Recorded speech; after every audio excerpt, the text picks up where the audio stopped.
other joke was that our state flower is mildew because it rains so much.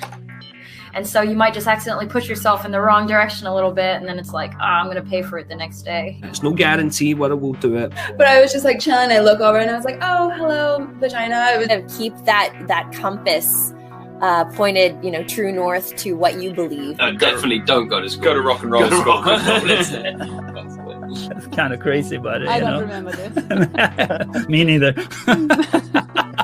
But when it comes to write lyrics, I really, it's a pain in the ass for me, Wow, this is what I want to listen to during my whole life. Did you really bring that up? That was a private conversation.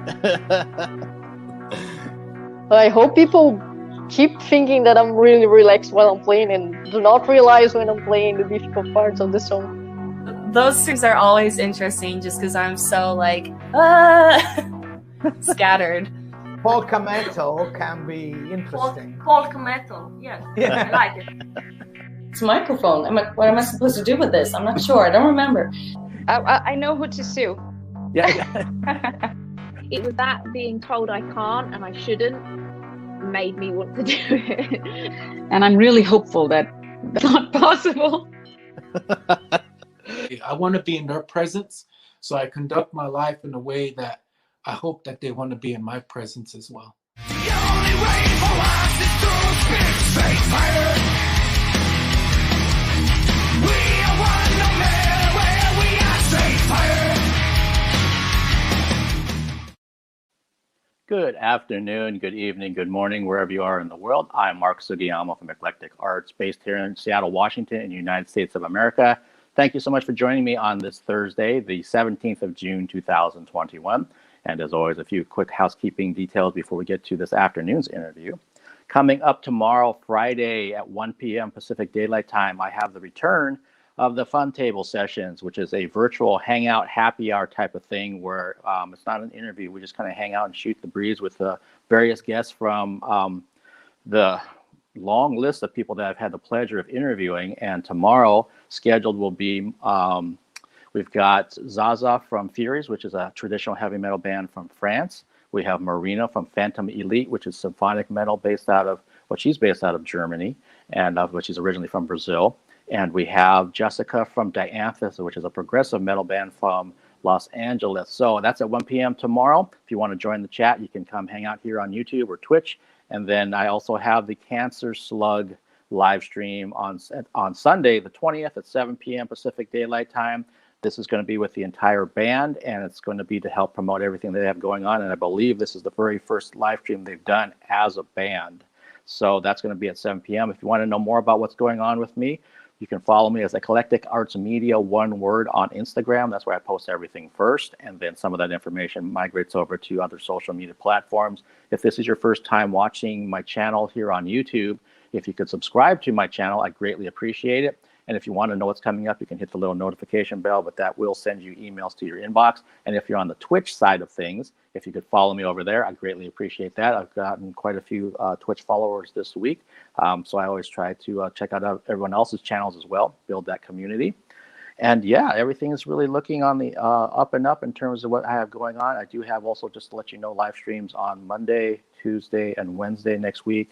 I'm in the middle of the Tribeca Film Festival right now, based out of New York. Obviously, I'm doing the virtual version of that, so up to my eyeballs in films and reviews. But let's get to my guests for this afternoon. My guests today are a long-running thrash metal band from Germany. Their new album, Positive Aggressive, comes out on July 23rd on Metalville. Please welcome to the Eclectic Arts Virtual Studio, Manny and Mika from Godslave.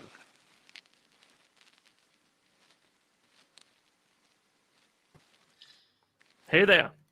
Hello. Hello, how are both of you? Fine, thank you. How are you? I am doing very well.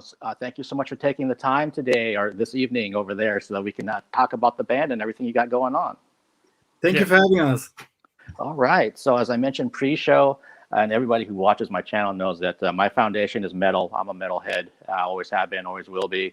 I'll have all kinds of other types of music as well, but that's always going to be where I kind of come home to and feel comfortable. And so for people here in the United States that are perhaps new to Godslave, can you give me a brief history, which might take a while because you guys have been around for a while, but can you give me a brief history of the band? I guess we were trying to make it short. So we are a thrash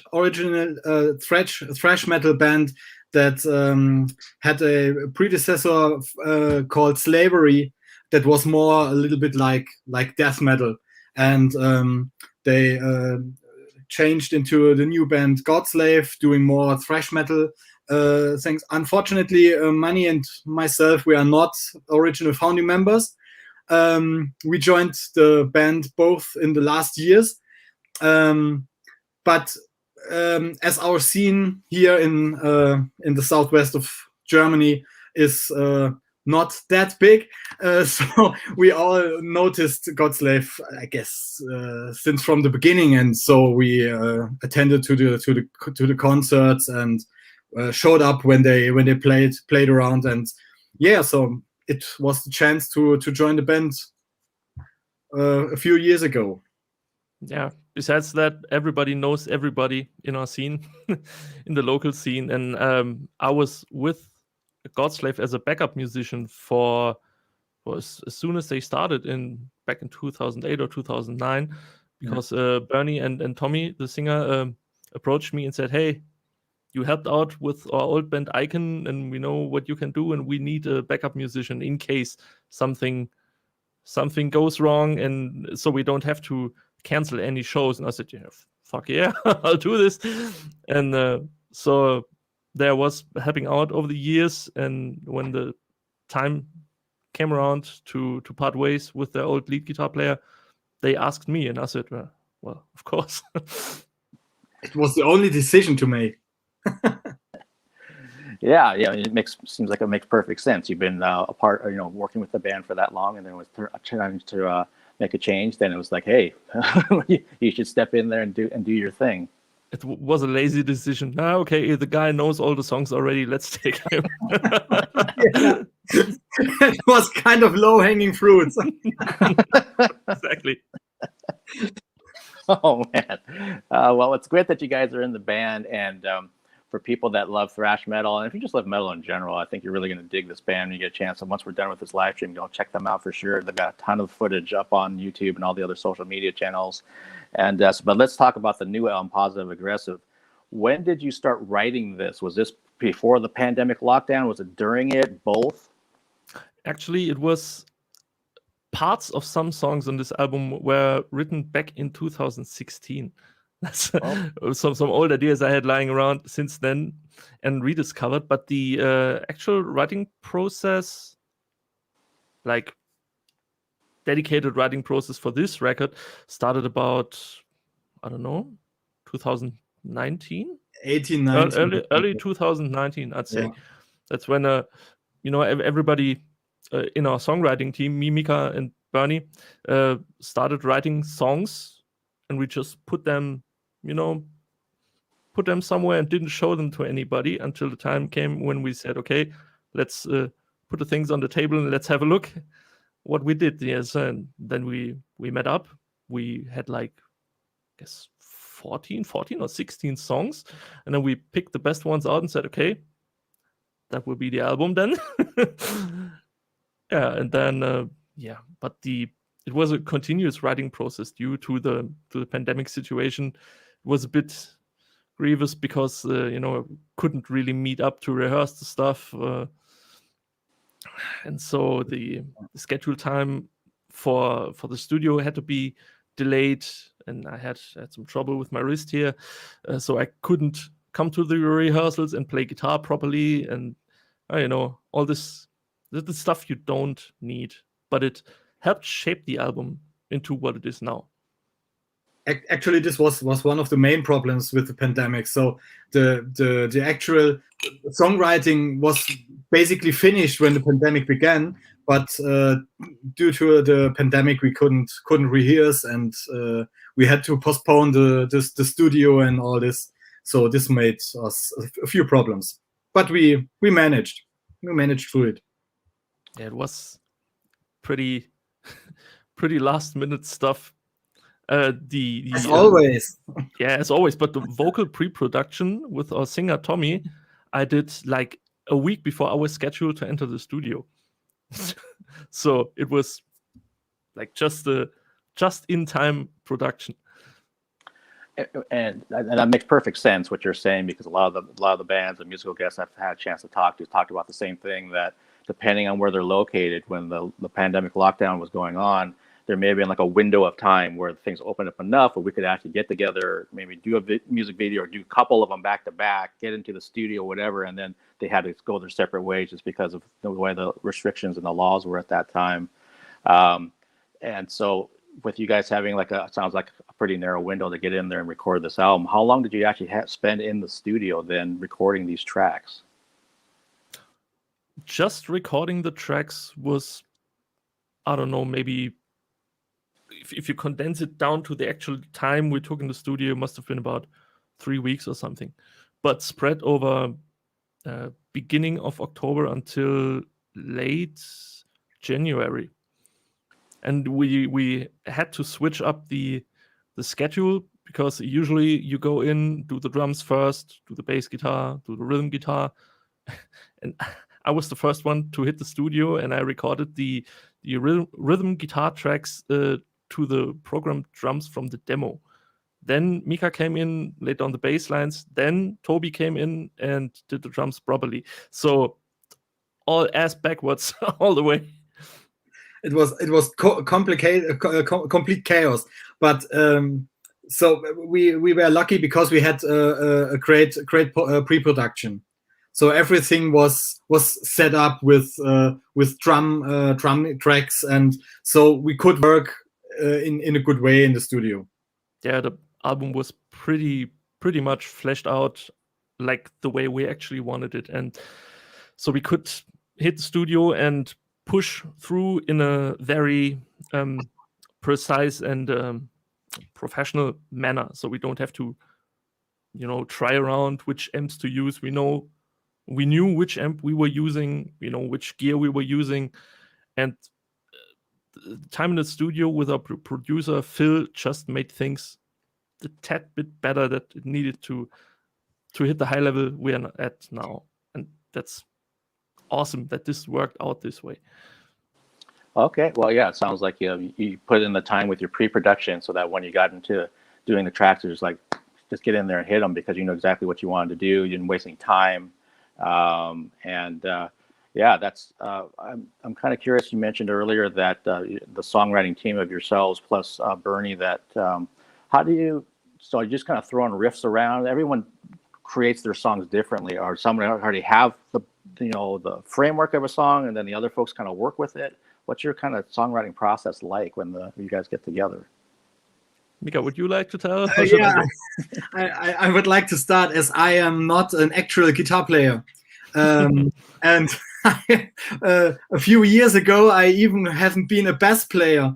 So I am a keyboard player, and I played the keyboard in kind of black metal and prog metal bands.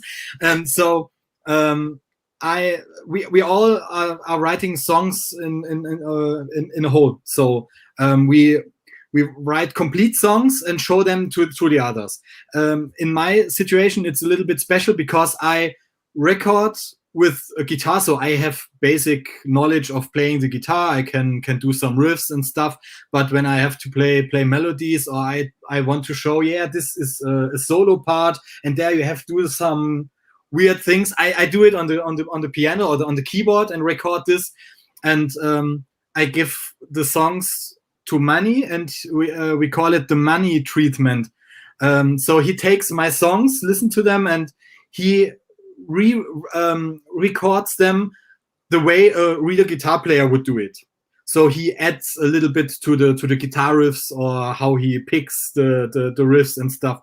And but basically we write whole songs and show them to the others, and then we start to arrange them all together a little bit. Yeah, I go about as I would go about in an actual recording situation. I have lots of fun doing audio production and stuff, and so that's why I'm putting this in. I basically start off on riff ideas, and just one thing leads to another, and then there's 7 hours gone. It's 5 in the morning, and I go, oh, I've got a song, I guess. And then there's revisiting the stuff, cutting out stuff which is too much, or rearranging things, and that's basically what I'm doing. I would say the music writing is split between Mika and me in like a 60 to 40%. I do the 60% and rearrange and reimagine Mika's stuff, flesh that stuff out, and it's the same with Bernie's stuff, so that everything I do the pre-production, and so everything is on the same level. Everything goes through my hands. And Bernie focused mainly on the lyrics this time, because he had a message he envisioned, and he had some trouble bringing riffs, because we were shitting songs left and right, and he just couldn't. He wasn't really inspired and tore himself apart with this, and so he said, "Okay, I'm gonna do the vocals, because I have to do the vocal lines and the lyrics, so that he can put his creativity into that." And that's what the songwriting for Positive Aggressive was like. Okay, interesting that you guys have your different aspects that you bring to the table, and then you bring it to Manny, who kind of, like you said, kind of Manny-isms it up and kind of makes it into something that the whole band will work with. And Mika, I'm just kind of curious, when you mentioned that you're a keyboard player first, and that you weren't even a bass player until more recently. What got you into playing bass then? The opportunity he badly wanted to play a band.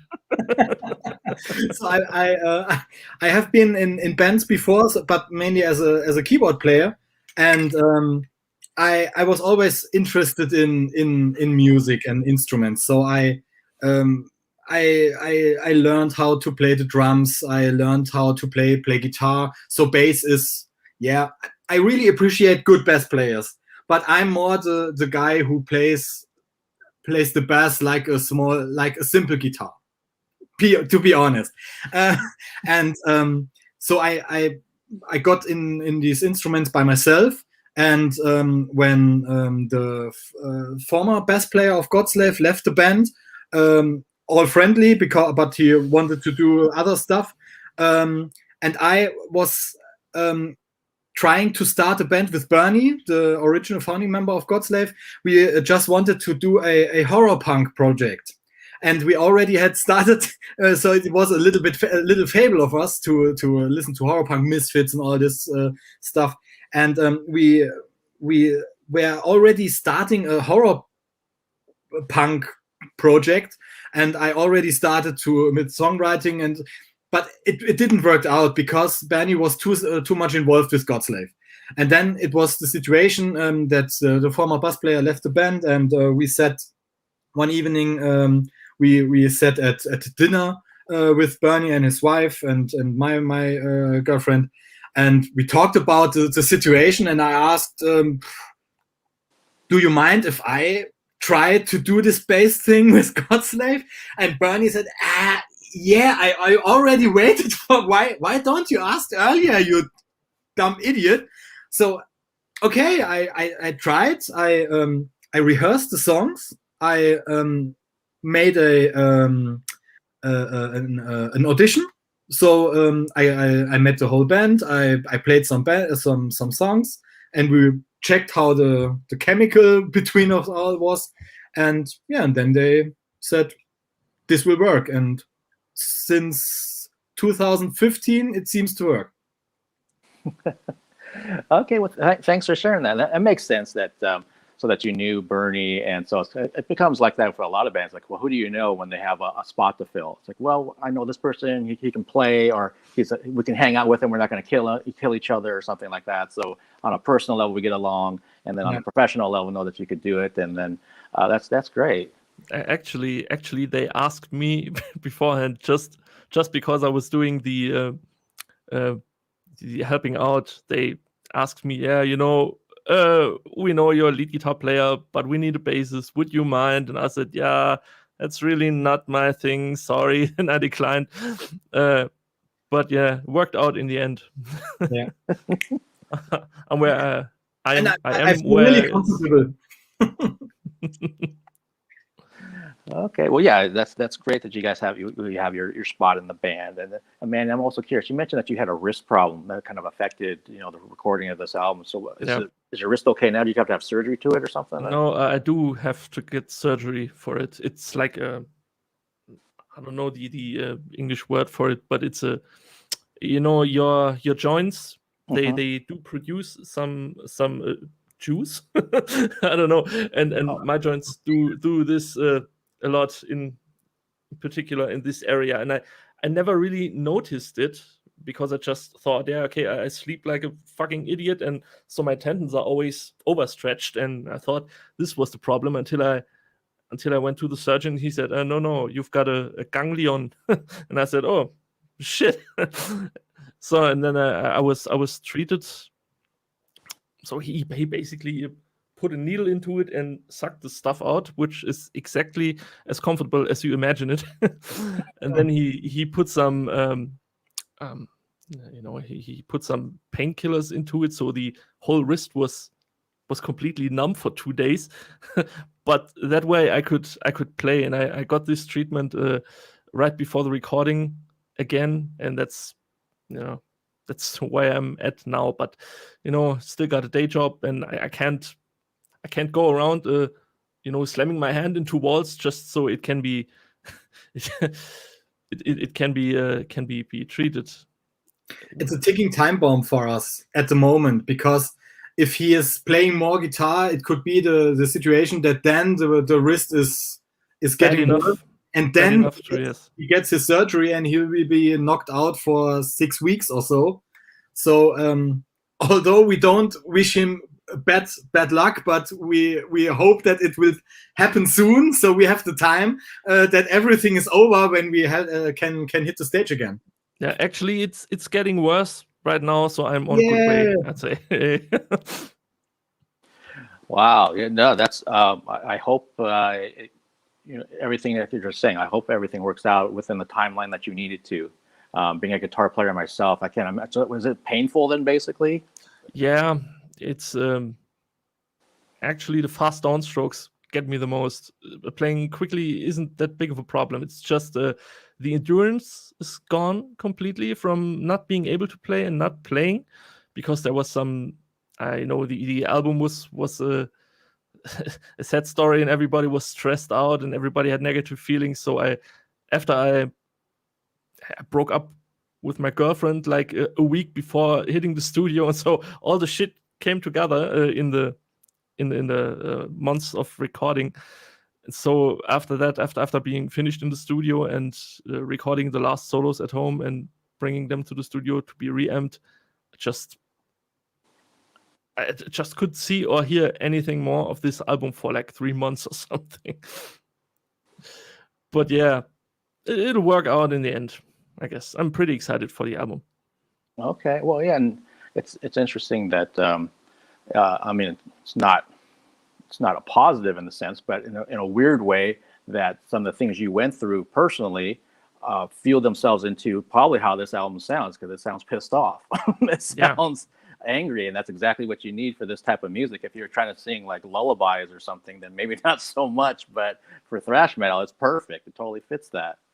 And anyone out there that's into thrash metal or just metal in general kind of understands, some of your worst moments channels into some of your best art. And it's very much true. So I know one thing for myself, listening to the album, the advance of the album. Can you tell me about the song From Driven, number 4, on the record? Like that song for some reason just jumped out of the speakers to me when I heard that, and just want to like thrash around to it. A lot of the songs you want to thrash around to, but that one in particular really stuck out to me. Can you kind of tell me about the background with that tune? Yeah, Bernie did the lyrics for this one, and he had a moment where he was kind of shaken up from he watched his life and his stuff and didn't want to feel like in the passenger seat but to take the steering wheel for himself and drive. And that's basically the original title for the song was From Driven to Drive, but that's a bit uncomfortable and a bit long. So he went with From Driven.